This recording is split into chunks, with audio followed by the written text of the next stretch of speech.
And I do believe that we have rotten politics, and I'm not using that as an exaggeration. In this video, we're going to have a look at wetback, the man himself, well, I say man, Boris Authoritarian Johnson. Before we go any further, I'd like to issue a big shout out to Vinny from Floor Fitting for You. Hope you're alright, buddy. Now, if we thought things couldn't get much worse with this guy, he seems to be on a one-man goal of being the worst ever Prime Minister. Am I wrong on that? So he's come out now and said that the rule of six isn't doing it, so there's going to have to be a lot more harsher penalties. So we'll go through them, shall we? Let's have a look at them. First one, all pubs, bars and restaurants in England will be subjected to a 10 p.m. curfew from Thursday, with the Prime Minister adamant that premises must kick out all of their customers by the cut-off point. So he's effectively killed the pubs now. That's the end of the pubs now. The hospitality sector will also be restricted to table service only, as the government outlawed drinkers making a trip to the bar. I don't see the difference with that. The bar staff going to the customer or the customer going to the bar staff makes no difference whatsoever, does it? You see where this is going? It's just stupidity at the highest level, in my opinion. All retail workers and customers in indoor hospitality settings will be required to wear a mask except when they're seated to eat or drink.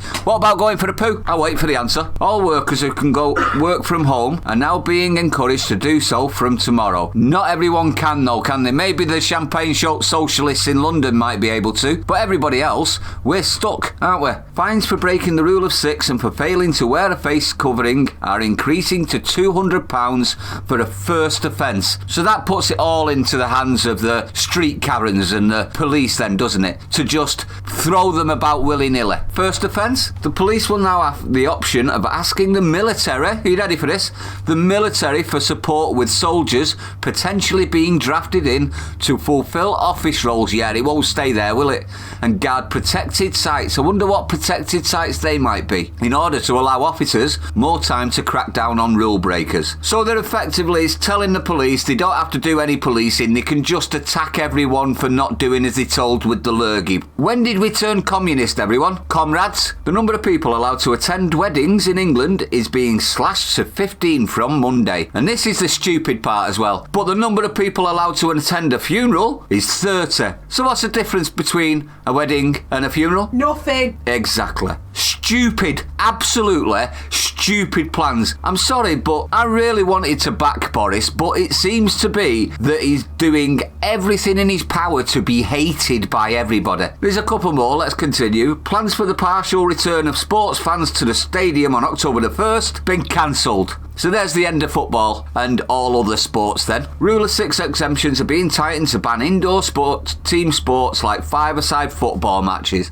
So you can't even have fun. Now this is just absolutely ridiculous, isn't it? How much more do we have to put up with from these non-conserving conservatives?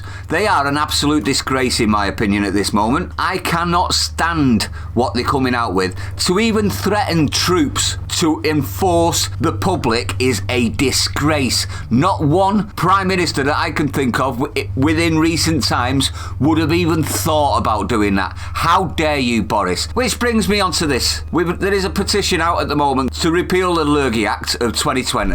Now, the Act actually gives them the powers to bring all of this rubbish in without it being debated or voted on or anything like that. It also gives them powers to detain people indefinitely, to take biological samples, and to give directions about how dead bodies are stored on the death certificates. Powers that they are trying to keep for the next 2 years with 6 monthly reviews. The lockdown powers have all come from this Nrg Act. So we need to get our backsides in gear, everyone. I'll post a link for the petition in the description. It's at 37,281 at the minute. We need to smash this over 100. I think we've got 10 days left before this is brought in and we won't be able to do anything about it, and then we'll have this for the next 2 years guaranteed. So it is urgent, this one, everyone. Also, if you do want to do anything to stop this, a very good idea would be to write to your MP. Even if you didn't vote for them, and even if you don't agree with them, put some pressure on them. Let them know that this will not be stood for.